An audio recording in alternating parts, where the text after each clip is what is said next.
All right, sir, you're Ernest Sinnett Sr. Yeah. And Mr. Sinnett was previously in court and entered a pleas of not true to counts 1 and 2 in a motion to revoke probation. And so Ms. French, does the state have witness with regard to those counts? Yes, Your Honor, we do. The state would call Sarah Simon. Good morning, Ms. Simon. Please raise your right hand. Do you swear or affirm the testimony you're going to give in this hearing will be the truth, the whole truth, and nothing but the truth? Thank you. You may proceed. Thank you, Your Honor. Ms. Simon, are you employed with the Jefferson County Adult Probation Office? Okay. And in what capacity is that? I'm a probation officer and I supervise the sex offender case. All right. And as someone supervising the sex offender caseload is Ernest Joseph Sinnett Sr., one of your probationers. He is. And how long has he been supervised by you? Since February of 25. February of 25. During that time, the past year or so, has he been required to participate in sex offender group counseling? He has.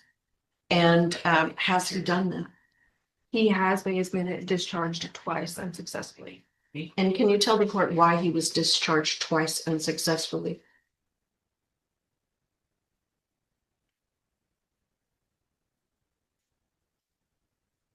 The first time he was ordered to take a sexual history, the sexual history polygraph with Julie Ayala. He did not show up for the polygraph, nor did he call Miss Ayala about not attending. He's been very adamant about his excuse me, I'm sorry, about not being guilty for his offense. He doesn't accept responsibility for his behavior.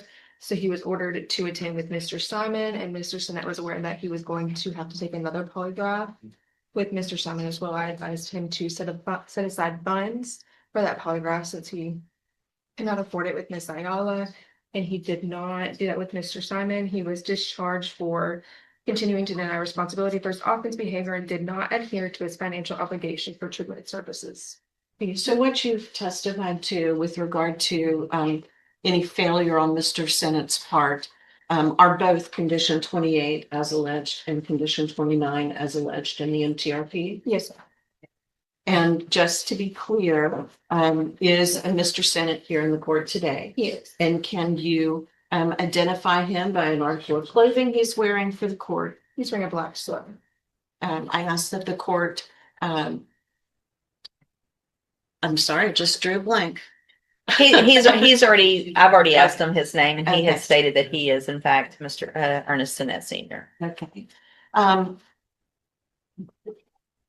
This is a 10-year probation term, is that correct, deferred? Yes, sir. And did you prepare the PSI? I did. And ask the court to take judicial notice of the PSI? I will do that. In PSI, you talk about Mr. Sinnett denying this offense and refusing to accept responsibility, correct? Yes, ma'am.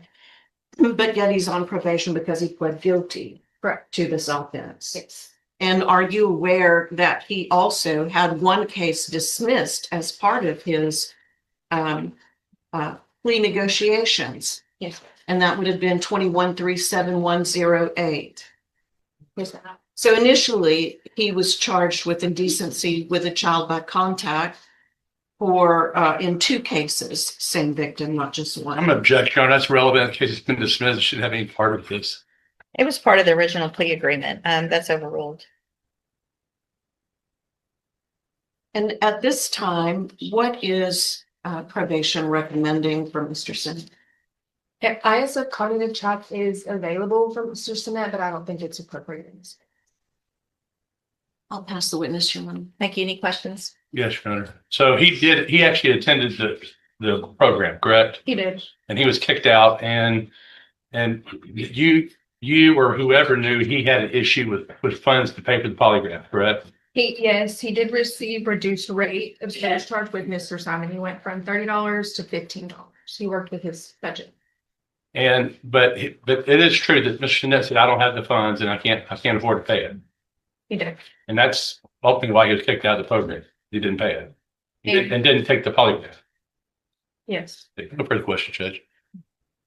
Just a couple, Your Honor. Sure, go ahead.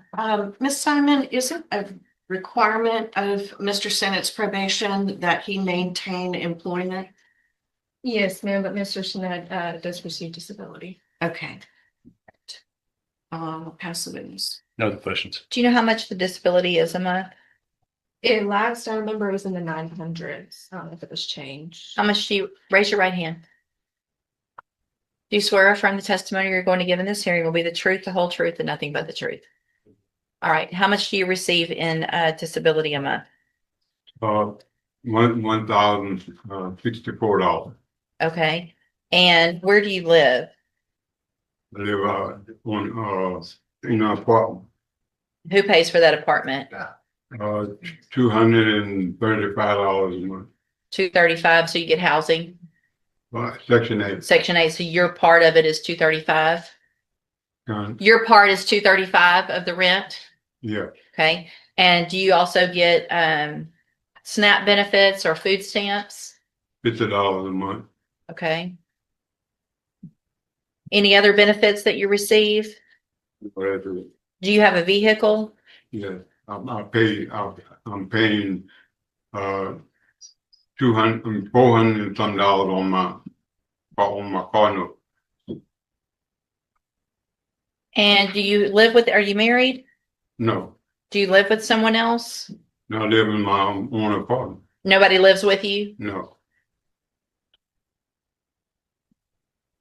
Are the electricity and all of that, is that paid for through the apartment or do you pay any of I that? pay the light bill. How much is that about a month? It runs varies. It's like $70, $80 a month.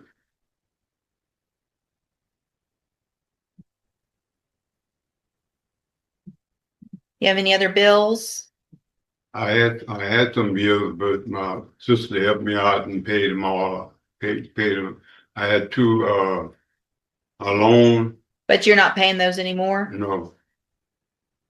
So I'm gonna have to be getting extra money coming in now.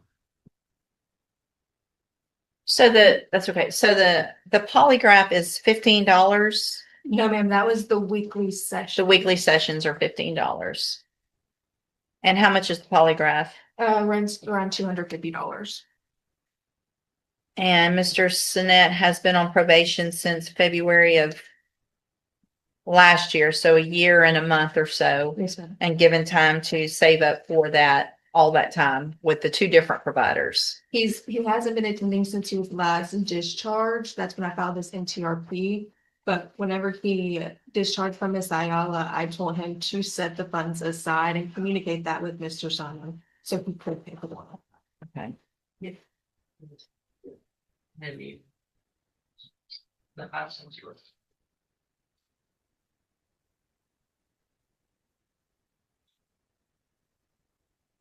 All right, any other questions of Ms. Simon? No, Your Honor. Not from the state, Your Honor. So, any other witnesses with regard to, whether or not counts one and true or, no other witnesses? No.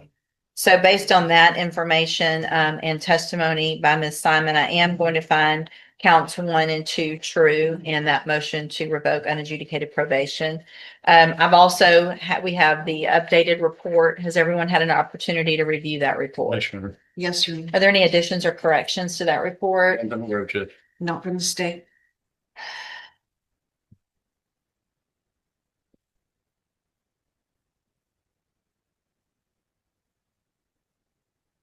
Mr. Parker, you may proceed. Your Honor, I think my questions are playing our position. He attended it.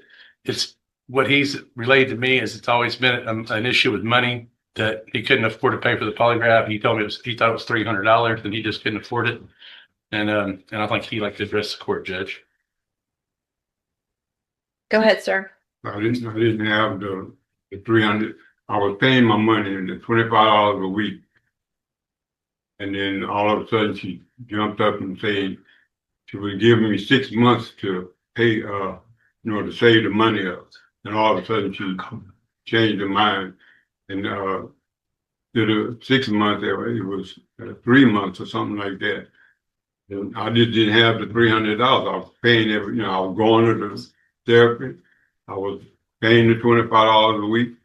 But when you were going to the therapy, you were denying that you had committed the offenses still, correct? Yes, yes. Okay.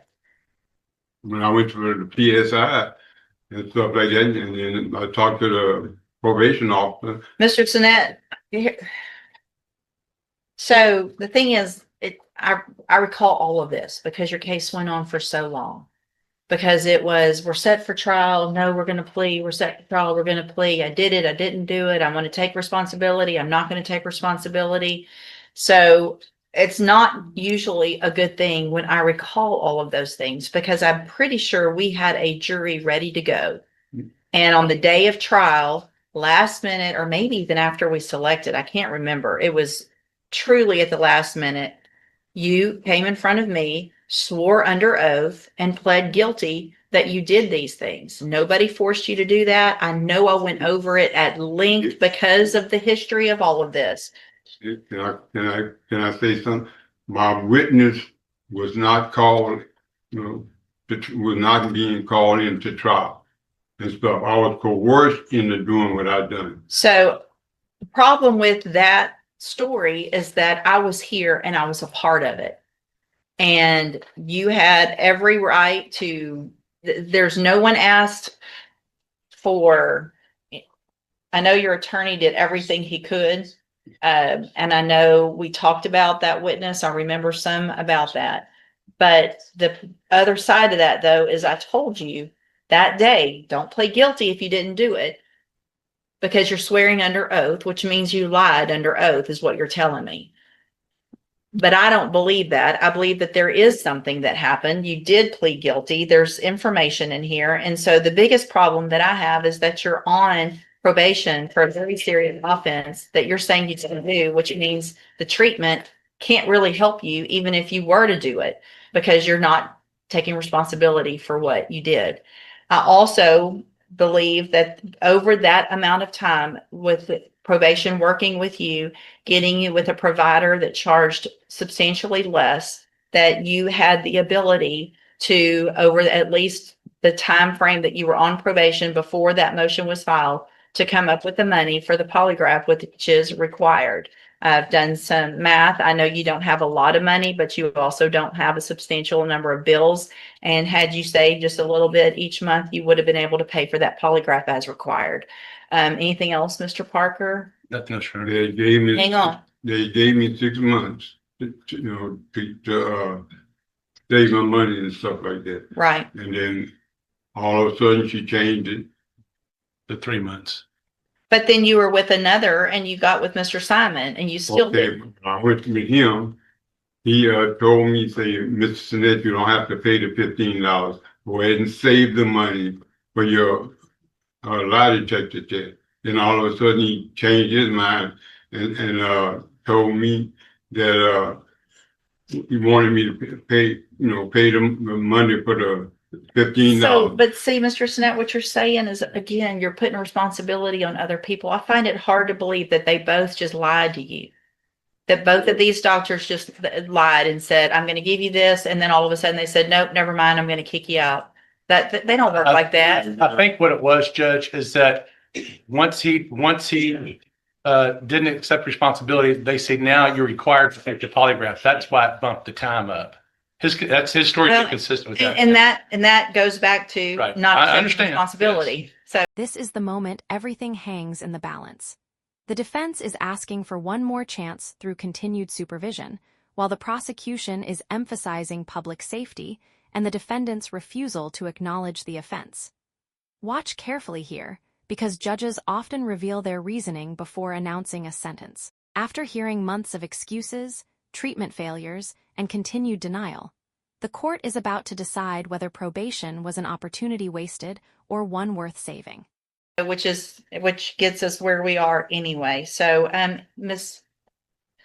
Argument with regard to any other argument? Right. I don't I want to keep him on probation. I think the cognitive track would be a great thing for him. I think he was making efforts to do the probation and do the classes, and I think the cognitive track is the perfect thing for him. Ms. French? Yes, Your Honor. From the state's perspective, Mr. Sennett pled guilty to a very serious charge, a charge of indecency by contact with a child who was, if I can see quickly here, I'm looking for I've lost it. A 14-year-old child, family. regardless. 14-year-old family friend. Yeah, below the age of 17, 14-year-old family friend. The state, as part of that agreement, dropped another charge. And yet here we are a little over a year later. And now Mr. Sennett is saying, I'm not guilty. I didn't do this. Not taking part in the things that he is required to be active in, the sexual offender training. Had he not continued to deny his guilt, he may not have been asked to take a polygraph test. But either way, we're a year into this with no active participation, no positive participation, and still a denial of guilt for sexual contact and decency by sexual contact with a child. So the state would defer to the court regarding a sentence, but would ask the court to make it one that would continue to protect the children in our community. Thank you, Ms. French. And so, anything else? No, Your Honor. So, Mr. Sennett, I'm looking back also at the original pre-sentence report. Obviously, we had the issues of whether or not you accept responsibility, and that was a 10-year cap, which means on that day, against the argument of the state's attorney and against the wishes of the family of the victim in this case, I sentenced you to probation.